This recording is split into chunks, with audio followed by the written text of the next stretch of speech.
the villain gets the good man in the jail.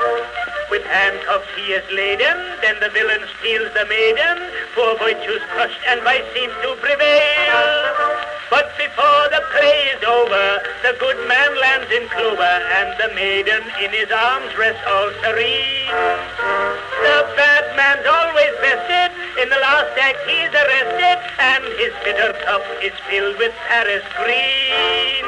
But it doesn't happen quite that way in real life, in spite of all the plays you ever saw. Poor virtue often starved up in the garret, while vice is starring on the parlor floor. The good man does not always prove the winner. He does not wed the maiden all serene. And the bad man eats a $20 dinner, and he opens wine instead of Paris green. Now there was Cinderella, who lived down in the cellar. She was her sister's kicked and beaten slave.